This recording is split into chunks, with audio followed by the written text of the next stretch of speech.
Meseches Kesubos Daf Yud Beis contains 3 small mishnayos, which divides the daf into 4 sugyas. The first sugya is a continuation of the Gemara's discussion about what happens when a woman is found not to be a besula, but it was assumed that she was. Does she lose her ksuba or not? And how does that compare? We'll be comparing a brisa to our mishnah.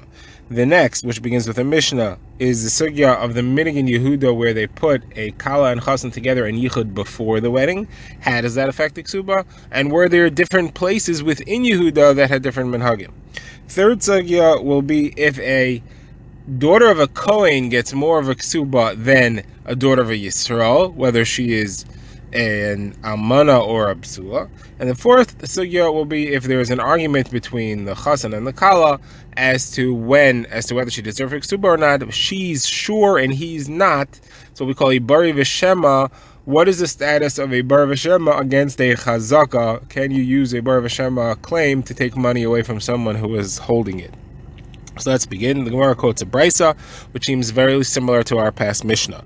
Our most recent mishnah had said that a woman who was married but assumed to be a besula anyway, she was married but her husband passed away right after the chuppah and she did not have a chance to do any biyah. So the assumption then is that she is a besula. She still only gets a ksuba of a money, and the Mishnah had said there's no tainas psulim. He can't come and say, oh, I thought she was a psula, therefore she doesn't get anything if she's found to be a ba'ula. Our brisa now says that if the first one married her, and there are witnesses this time, this brisa says there are witnesses that say that she was never alone with him long enough to do any bias. You have witnesses who say that there was definitely no bias, so she's for sure not a psula, she's for sure not a ba'ula from him. Sure, her ksuba is still a mana, still only 100, of course, because she isn't a mana. But the brisa says, and she goes and she marries someone else, that husband cannot claim she has a tainas besula. He can't say, hey, I married her under the assumption that she was a besula, and it turns out that she's a ba'ula. Now, what's the reason? He has witnesses that says that she didn't have any bia from her first husband. So why can't he claim, I thought she was a besula, and therefore she loses her ksuba? So the Gemara brings 3 approaches from Amiramber. The Gemara first says, Rabbah says, this shows that generally a man cannot claim you lose your ksuba because I thought that you were a besula. There's never a claim that's a mekach because I thought you were a besula. That's never an issue. Because over here, he had full rights to assume that she was a besula, and he can't say, this is under mistaken circumstances you lose your ksuba. Now, Rav Ashi says no. Here it's different. Even though they were witnesses, he still can't say, I assumed you were a besula. In this case, generally in a case, if she was never married before, he could say, I assume you were a besula. A regular woman is assumed to be a besula. But here it's different because she was married before. Now, the Gemara asks, if she's really going to be a ba'ula in a case like this, then we should be concerned that maybe she was mezana, and maybe she was mezana while she was married to this second husband, in which case she's usher to him. So how could we say that how could the Mishnah and the Brisa rule that there's no case, that there's no claim that she wasn't a basula, there's no monetary claim? We need the monetary claim to encourage the guy to go to Beis Din in order to make sure that he doesn't stay married to her if he's usher to her. In this circumstance, he should be usher to her. He might be usher to her if she's a ba'ula. So we should want the guy to go to court if he's a ba'ula. So the Gemara answers with Sharav. He says, you're right. Generally, that will be correct. But there could be a case where it makes no difference. And that would be in a situation where they went straight from the chuppah to the bia right after. She could not possibly, they went straight from the erison, from the kedushin, to the chuppah, to the bia. Cannot possibly have been a situation in which she was mezana while she was engaged to him, while she had kedushin from him. But otherwise, you'd be right. Now, this entire exchange is said over once on our brisa and once on the previous mishnah. Both the brisa and the mishnah say the halacha that an almana who is assumed to be a psula still gets a ksuba of a mana. She gets a ksuba of 100, and that there's no claim of psulim. So we have the same question: why not? Why aren't you afraid that maybe she's usher to him? And the answer of Rabbah, Rav Ashi, and Rav Sharavia says the Gemara: we need to ask ourselves if this exchange was on the Mishnah or the Brisa. Doesn't make a difference if it was about the Mishnah or about the Brisa. And the Gemara says it makes a difference because the Brisa was referring to where the guy had witnesses. There were witnesses that said she did not have a bia from her first husband. And therefore, it's a much stronger claim to say that I thought she was a basula. And I could therefore claim based on that she was a basula. And therefore, Rav Ashi, who says his approach here, that the guy has a right to say, Rav Ashi, who says that generally he has a right to say, I thought she was a basulo, but here he doesn't have a right to say that because she was married before. Rav Ashi wouldn't say that necessarily in the Brisa. It could be that he would say that in the Mishnah where there was no witnesses that she didn't have a beer from the first guy, but in the Brisa where there was witnesses that said she never had a beer from her first husband, maybe Rav Ashi wouldn't say the guy could claim, oh, here it's different because she was married before. The marriage before is insignificant. Now, according to the opinion that this exchange happened on the Brisa, and Rav Ashi said it there also, okay, he would definitely say it in the Mishnah. He would have the same argument in the Mishnah. He would say that the guy has a right to say, I assumed she was a basula, because he would not have the right to say, I assumed she was a basula, because she was married before. If he would say it there, he wouldn't necessarily say it in the Brisa, because the Brisa, there's witnesses that the marriage made no difference at all. All right, this includes the Gemara's commentary on our previous Mishnah. Now we get to our first Mishnah on this stuff. This Mishnah discusses the custom in Yehuda and in the Kalil that a Chassan and Kala would be miyachet together. That way they wouldn't be strangers to each other when they came to the chuppah, when they came to the bia afterwards. So the Mishnah says somebody who spent time, he ate a meal in the house of his father-in-law in Yehuda, and there were no witnesses as to what happened there, he can no longer claim tainas psulim. He can no longer say, oh, I found she was a ba'ula and therefore I want my ksuba. He was the one who was miyachid with her. He can't claim that anymore. Now, the Gemara begins. The Gemara says, we said, if he eats with his father-in-law. That means that there are some places that do this minig in Yehuda and some places that don't do this minig in Yehuda. It's not for sure that he did. So the Gemara says, yes, Rabbi Yehuda says that if in Yehuda there were different places. Some regions in Yehuda did this. Some regions in Yehuda did not do this. And we see that from a Brisa. Abaye says that, and we see that from a Brisa where we quote the Tana Rabbi Yehuda, who says two minhagim in Yehuda which seem to be contradictory. Minig number one is one we just said, that they would have the chassan and kala be miyached before they go into the chuppah, in order that they should be comfortable with each other. In the Galil, they didn't do that. Second minig was that they had shoshvinin. They had people who would come, check on the side of the chassan and check on the side of the kala. The kala side would have someone check the chassan, make sure he didn't take the sheet with the blood on it and destroy it. And the chassan side would check to make sure that she didn't bring a bloody sheet with her into the marriage, that she could claim that it was psulim if there wasn't. And the additional minig was that those two people, those two shishvinin, would spend the night in the house of the chassan and the kala to make sure there was no monkey business going on with the legal issues here. Now, Galil, they didn't do that. Now, the Gemara points out that the first minig and the second minig are contradictory, because the first minig says that they had yichud in Yehuda. That would mean that there was no tainas psulim. The second minig said they did all these things to make sure that the tainas psulim is on the up and up. They had people to check. He didn't cheat. She didn't cheat. So obviously there were some places that they did have tainas psulim, meaning that they did not do the yichud. So you see that there were different magim within Yehuda. Now, the end of the Brisa, it said that somebody who did not do this minig can't claim tainas psulim. Or says, which minig is it referring to? If it's referring to the first minig of the yichud, so it's the opposite. They could claim tainas psulim. They didn't do yichud. If they didn't do the minig of yichud in the chassan and the kala, then they could claim tainas psulim. So how does that make sense? And if you want to say it's referring to the second minig, then it would read as follows: that any time the chassan, that is, didn't do this minig, he can't claim tainas psulim. What do you mean? If he didn't do the minig, that means he didn't bring shoshvin in to check to make sure that she wasn't cheating. So that means that he has even more of a claim of tainas psulim, because he didn't make sure she wasn't cheating. She might have been cheating, and still there was no blood. So that's a very strong claim. So what it should say is that anytime this minig wasn't done to him, they can't claim tainas psulim because she may have cheated. So then there's no claim of that, because he may have cheated, he may have thrown the sheet away. So there will be no claim of Tainus Psulim on his side if they didn't do it to him. That's what it should say. So either way, what's this referring to when it says if he didn't do the minig, there's no Tainus Psulim? So the Gemara gives three approaches. Abai says it's referring to the first minig, the minig where they did yichud, and just change the wording. It didn't say where they. It should say anyone where they.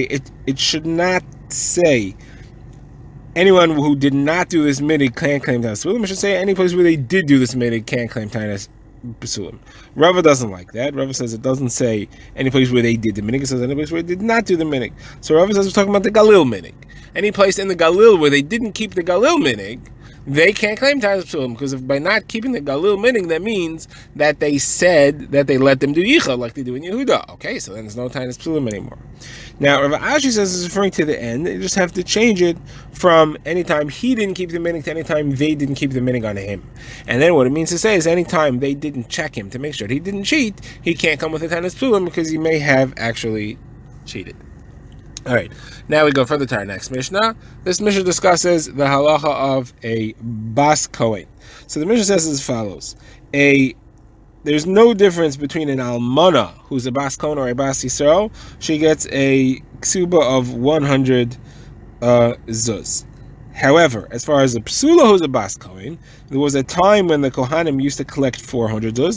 They had twice as much of ksuba for her, and the chachamim did not protest. They said, okay, if that's what you want to do, that's what you can do. You want to ask for 400 zuz, fine.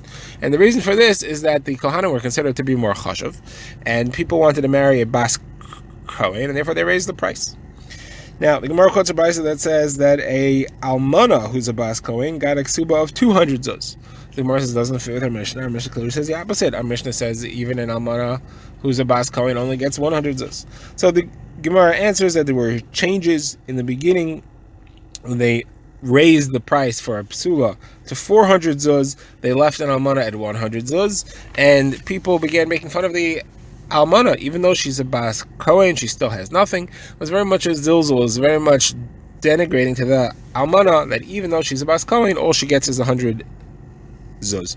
So they raised the almana who's a bas kohen to 200 zuz. But that didn't work out either, because nobody wanted to marry an almana bas kohen, because he said for the same money of 200 zuz, I could get a psula bas yisrael. So that wasn't working either. So then they went back down to 100 zuz for an almana bas kohen. Okay, now the Gemara says, or Yehuda says in the name of Shmuel, that not only Kohanim could raise the price. We saw that Kohanim raised the price for Psula to 400 zuz on her ksuba. Any chashuv of family could also say our ksuba is more. They could also demand that they want more for the ksuba for their daughters. So the Gemara asks Akasha that we have a brisa that says somebody who wants to do like the Kohanim could do, that would be a bas Yisrael marrying a Kohen or a bas Kohen marrying Yisrael. They could do like a Kohanim marrying Kohanim, and they could raise the price. So that implies it's only if someone's a Kohen involved that they're allowed to raise it, but if it's a Yisrael to Yisrael, they can't raise it. Gemara says no, there's an extra chiddush that even though there's a Kohen involved, and you would think that the Kohen could say, hey, I'm raising your value, I'm making you married to Kahuna, there's a special chiddush here, and therefore you shouldn't raise my price. That's the chiddush. But if it would be Yisrael to Yisrael, then maybe he, but if it would be Yisrael to Yisrael, he wouldn't have that claim of I'm raising your value to her, and therefore you may think that it's only Yisrael to Yisrael where he has a right to, where she has a right to claim more if she's from a chashuv of family. But Yisrael to a Kohen, she should not be able to do that, because he, being a Kohen, is raising her, he's bringing her up a level. So therefore, it's the extra chiddush that the brisa is telling me that even if he's a Kohen, he could raise her, he's allowed to pay 400, they're allowed to claim on him that he has to pay 400 for the ksuba. All right, now we get to our next Mishnah, and this Mishnah talks about what happens when there's an argument, and she is a bari and he's a shema. So what's the case? He says, I found she doesn't have psulim. She agrees. She says, I was raped, but it happened before, it happened after Kiddushin, and therefore it's your fault. It's your loss. Kiddushin was given at a time when I was, as I said I was a besula, I was raped later, and therefore you take the loss. He says, no, it happened earlier. Now he can't possibly know that, He doesn't know when she was raped, but he says maybe it happened earlier, and therefore I don't want to pay the ksuba. I thought she was a basula, and she's not, and therefore we got married under false pretenses. Now on his side, he has a chazaka. Chazaka means cheskas mammon, means he's holding the money. He's the muchzik. In order for the beis din to take money away from somebody, generally you have to know or have strong reason to believe that he owes it. If you don't know, if everything's 50-50, you would just say the money should stay where it is. So what happens here? She knows, she's claiming for sure, he's claiming maybe, but on the other hand, he's the muchzik, so it's what's called a bari v'shema. Bari v'shema means vadai, someone who knows, against someone who's just saying maybe, against the situation you're trying to take money away from a muchzik. Can a bari take away money from a shema who's a muchzik? So the Mishnah Paskins as follows: Rabbi Gamliel and Rabbi Eliezer say she is trusted. The bari v'shema takes money away from the muchzik. Rabbi Shua says no. We're not going to say that. She can't get money away from him. She can't get her ksuba away from him unless she brings proof that she was a besula at the time of the kiddushin. Now the Gemara begins. The Gemara has a very similar case where it's not a ksuba, it's just a loan. Somebody says to someone else, you owe me 100 zuz. And the other guy says, I don't know, maybe I do, maybe I don't. So here you have, again, the person trying to collect the money is the bari, and the shema is the one who is the muchzik. So what's the halacha here? So here we have machakas amaroim. Rav Yehuda and Rav Huna say chayev, he has to pay. The bari beats the muchzik, and Rav Nachman, Yochanan say no, you can't take money away from the muchzik even if you're a bari v'shema. Says the Gemara, this psak of Rav Huna and Rav Yehuda, that you take money away from the muchzik, that is a psak that comes from Shmuel. And you see Shmuel said that in a Mishnah coming up on the next daf. There we had a case where it was a bar and a shema. They weren't talking about money. They were talking about yichus. Is a person kosher to marry or not? What happened over there was that they found a single girl who was pregnant. The beis din asked, what's the story with this kid? And she said, he's from a kosher person, he's a Kohen, or he's a Meyuchas person, and therefore he's allowed to marry Kohanim, no issue. The beis din was a Shema. The beis din don't know, is that true or is it not true? The woman is a Vadai, so who wins here? So over there you had the same machlokas. You had Rabbi Gamliel and Rabbi Eliezer who said that she is believed, and Rabbi Shua said she's not believed. Now, Shmuel's commented based on that the halacha is like Rabbi Gamliel in this case, that she's believed, and even in the previous case where it's against the muchzik. This case here, there's no muchzik issues because you're not trying to take money away from anybody. You're just trying to establish the status of the kid. In the previous case, which was our first Mishnah, which was the Mishnah we just read in Ardaf, there is a question of against the muchzik, but Shmuel said the halacha is like Rabbi Gamliel there also. She, as the bari, still beats the muchzik and takes money away from him. So you see that this psak of Rav Huna and Rav Yehuda, that the bari beats the muchzik, that is coming from Shmuel. Now the Gemara wants to say maybe this Machokas and Meroim lines up with the Machokas Tanaim. These two cases are the same. The case of the loan, the guy says you owe me because you lent me, and he says I don't know. That's the same as the case of the husband who says maybe you lost your ksuba, and she says no, I for sure didn't lose my ksuba. Maybe it's the same, and therefore the opinion of Rav Yehuda and Rav Huna would line up with Rav Gamliel and Rabbi Eliezer, and the opinion of Rav Nachman and Rav Yochanan would be that of Yeshua. So Mar says no, it's not. It's not really lining up, because it could be that Rav Nachman and Rav Yochanan would agree that in the case of our brisa, the halacha is that the bari would win and it would beat the muchzik. And the reason is because there, the woman as the bari has two additional claims on her side. Claim number one is that she has a migu.